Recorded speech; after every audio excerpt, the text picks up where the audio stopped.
ఇక హోంమంత్రి గారు ఉన్నారు.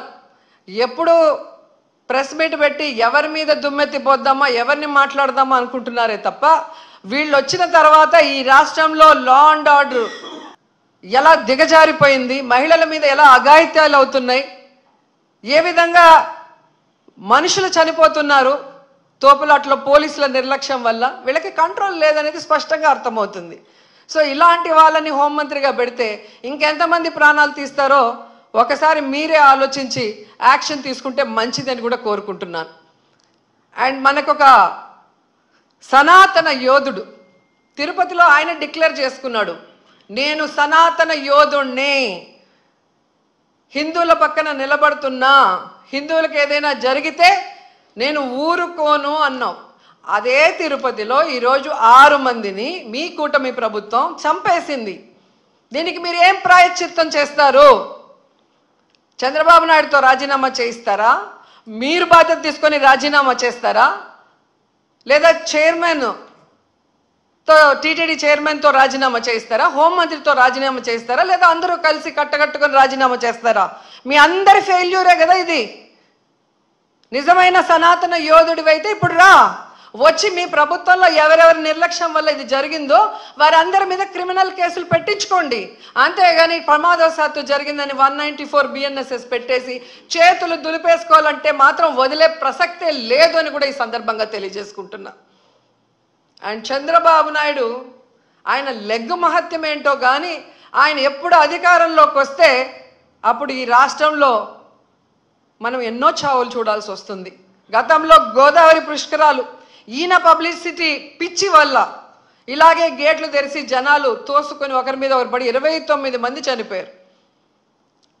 మొన్న ముఖ్యమంత్రి అయిన వెంటనే ఈయన నిర్లక్ష్యం వల్ల, ఈయన వైఫల్యం వల్ల దాదాపుగా విజయవాడ వరదల్లో 60 మందికి పైగా చనిపోయారు.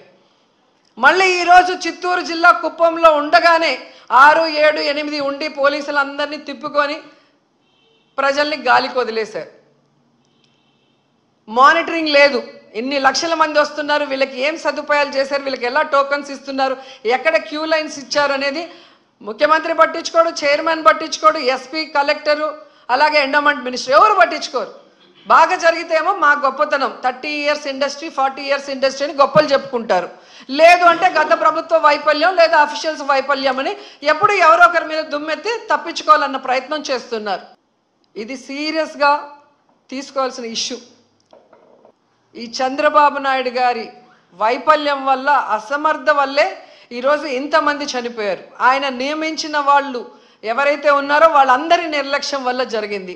సో వెంటనే ఈ ఎఫ్ఐఆర్లు మార్చి తప్పు చేసిన వాళ్ళ మీద క్రిమినల్ కేసులు పెట్టాలి. లేకపోతే మేమైతే వైఎస్ఆర్సీపీ తరఫున భక్తులకి అండగా ఉండి ఆ చనిపోయిన కుటుంబాల తరఫున పోరాటం చేస్తాం. వాళ్ళకి కూడా ఎక్స్గ్రేషియా ఒక్కొక్కరికి మరి డబ్బులు 1 కోటి నుంచి 2 కోట్ల దాకా ఇవ్వాల్సిన అవసరం ఉంది. ఎందుకంటే మీ వల్లే వాళ్ళు చనిపోయారు, వాళ్ళ నిర్లక్ష్యం వల్ల కాదు. అలాగే గాయాలైన వాళ్ళకి 25 లక్షల రూపాయలు కూడా ఇవ్వాలని డిమాండ్ చేస్తూ, నిజంగా తిరుపతి అమ్మాయిగా నాకు నిజంగా చాలా బాధేస్తుంది. ఎందుకంటే నాకు తెలిసి ఇంతవరకు తిరుమల చరిత్రలో ఇలా వైకుంఠ ఏకాదశి కోసం దర్శనానికి వచ్చిన వాళ్ళు చనిపోయిన దాఖలాలే లేదు. అలాంటిది ఈరోజు 6 మంది దాకా చనిపోయారు అంటుంటే ఆ కుటుంబాలు టీవీల్లో చూస్తుంటే వాళ్ళు ఏడుస్తుంటే మనసు ద్రవించిపోతుంది. కానీ ఈ కుటుంబ ప్రభుత్వానికి ఏ ఎమోషన్ లేదు, ఏ బాధ లేదు. ఎలా తప్పించుకుందామా, ఎవరి మీద తోసేద్దామా అన్న ప్రయత్నమే వీళ్ళు చేస్తున్నారు. సో ఖచ్చితంగా మోడీ గారిని డిమాండ్ చేస్తున్నాం, మీరు దీని మీద సీరియస్గా ఎంక్వైరీ చేయించాలి. తప్పు చేసిన వాళ్ళ మీద క్రిమినల్ కేసులు పెట్టి వీళ్ళని లోపల పెట్టాలి. అలాగే హైందవ శంకరావం చేసిన ఈ మఠాధిపతులందరికీ చేతులెత్తి నమస్కరిస్తున్నా, ఇప్పుడు బయటకు రండి. బయటకు వచ్చి ఈ హైందవ ధర్మాన్ని నమ్ముకున్న భక్తుల్ని కాపాడుకోవాల్సిన బాధ్యత మన మీద ఉంది. అలాగే తిరుమల పవిత్రత కాపాడాల్సిన బాధ్యత మన మీద ఉంది. అలాగే భక్తుల చావుకు కారణమైన వాళ్ళని శిక్షించే విధంగా మనం పోరాడాల్సిన అవసరం కూడా ఈరోజు ఉంది. కాబట్టి మీరందరూ బయటికి రావాలి, మాట్లాడాలని కూడా కోరుకుంటున్నాను. ఈరోజు ఎంత దురదృష్టం అంటే, మొన్న game changer film function pre release event చూశాను. ఫొటోస్ చూస్తే మినిస్టర్ ఉన్నారు, కలెక్టర్ ఉన్నారు, ఎస్పీ ఉన్నారు.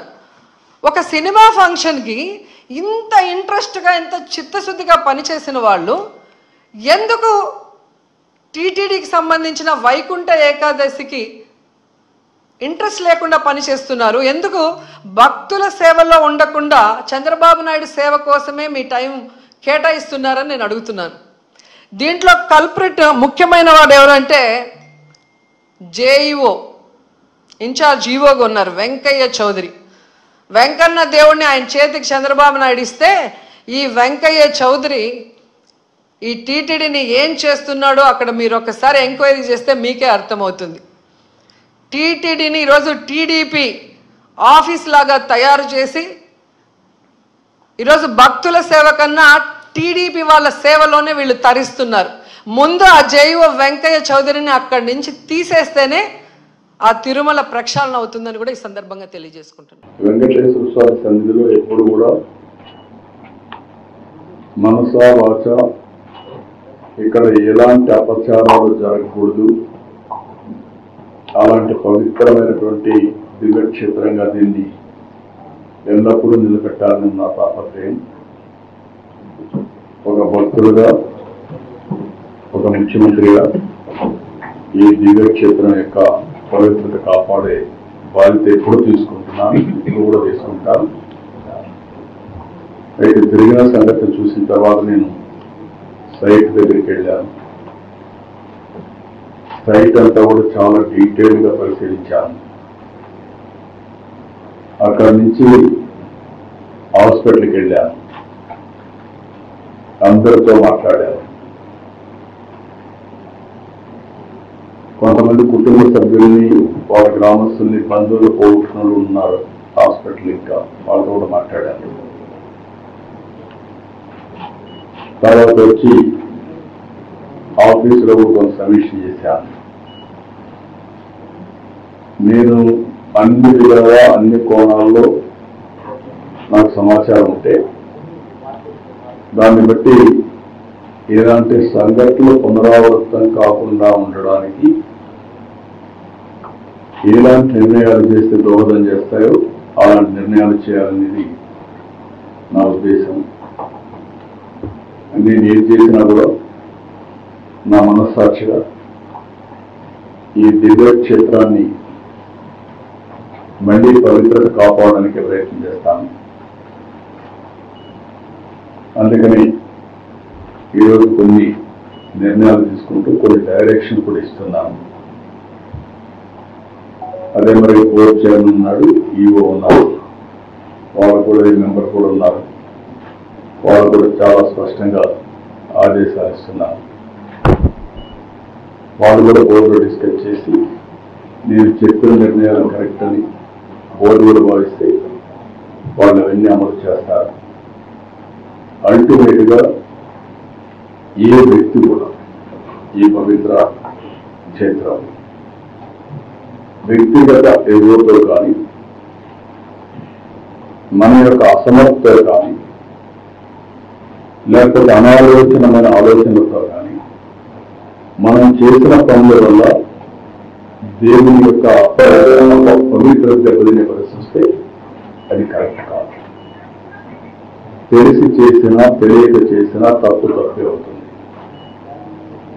రెండోది, అందరం కలిసి ఇక్కడ దేవునికి సేవ చేస్తున్నాము అనేది ప్రతి ఒక్కరికి రావాల్సిన అవసరం ఉంది. ఇక్కడ రాజకీయాలు కూడా చేయడానికి వీలు లేదు. రాజకీయాలకు అతీతంగా కలియుగ వెంకటేశ్వర స్వామి, కలియుగ దేవుడికి మనం సేవ చేస్తున్నాం అనే భావంతో అందరం ముందుకు పోవాల్సిన అవసరం ఉంది. ఈరోజు చాలా ఒత్తిళ్లు ఉంటాయి. ఎందుకంటే ప్రపంచంలో జెరూసలేం వెళ్తారు క్రిస్టియన్స్, మక్కాకి వెళ్తారు ముస్లిమ్స్. హిందువుల సంతాన జీవితంలో వెంకటేశ్వర స్వామి దగ్గర దర్శనం చేసుకోవాలని కోరుకుంటారు. రెండోది, వైకుంఠ ఏకాదశి రావాలని అందరూ కూడా వారి జీవితంలో పెద్ద దీక్ష. ఎందుకంటే విరోధిస్తే నేరుగా వైకుంఠ ద్వారం ద్వారా దేవుని దర్శనం చేసుకునే అవకాశం వస్తుంది. ఇది చేస్తే మనం స్వర్గానికి పోతామని కూడా నమ్మకం. ఆ నమ్మకంతో అందరూ కూడా చాలా మంది నేను మాట్లాడారు. 10 సార్లు వచ్చారు, 12 సార్లు వచ్చారు, 13 సార్లు వచ్చారు. ఇక్కడ జరిగినప్పుడు సంఘటనని సింక్రనైజ్ చేసుకుంటే గడిచిన 5 సంవత్సరాలుగా 40 సంవత్సరాలుగా ఎప్పుడు కొన్ని సాంప్రదాయం తిరుపతిలో తీసుకొచ్చి వెంకటేశ్వర స్వామి టికెట్లు ఇవ్వడం, అంటే టోకన్ టికెట్ ఇవ్వడం. అందరూ వినోదవాడు ఉన్నాయంటే మేము 100గా ఉన్నప్పుడు క్యూ లైన్లో 36 గంటలైనా 45 గంటలైనా ఉంటాం. వెంకటేశ్వర స్వామిని కలుసుకుంటూ ఆయన దేవులను గుర్తు చేసుకుంటూ అక్కడ క్యూలో తీసుకొని నైమిషమి దేవుని సేవలో ఉంటాం, దేవుని సన్నిధిలో ఉంటాం. అది వారి దృష్టి. కానీ ఎప్పుడైతే తిరుపతిలో తీసుకొచ్చారో ఇది మాకు కరెక్ట్ అనిపించలేదు అనేది అందరూ మనోభావం. రాష్ట్రంలో ప్రజలందరూ మనోభావం. రెండోది వైకుంఠ ఏకాదశి, ద్వాదశి 2 పవిత్రమైన రోజు. ఇది 10 రోజులు చేశారు. ఎందుకు చేశారు నాకు తెలియదు. ఆగమ శాస్త్రాలు దాన్ని అనుమతిస్తాయో కూడా తెలియదు. కొన్ని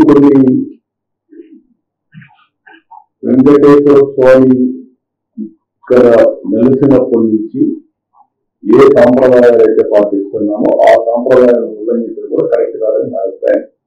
ఆ దేశంలో ఆగమ పండితులు డిసైడ్ చేస్తారు. నేను ఆగమ పండితులు కాదు, కానీ భక్తులుగా నాకు కూడా మనోభావాలు ఉంటాయి తప్ప అదే కనుక వారు చేయాల్సిన అవసరం.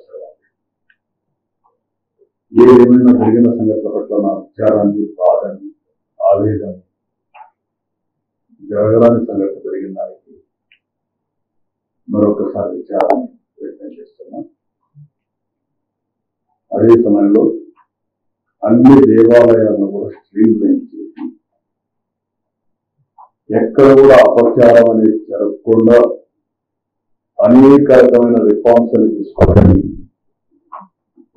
ఒక మాటలో చెప్పాలంటే ఇటీవల కాలంలో ప్రస్తావనలు నుంచి అన్ని కూడా స్ట్రీమ్ లైన్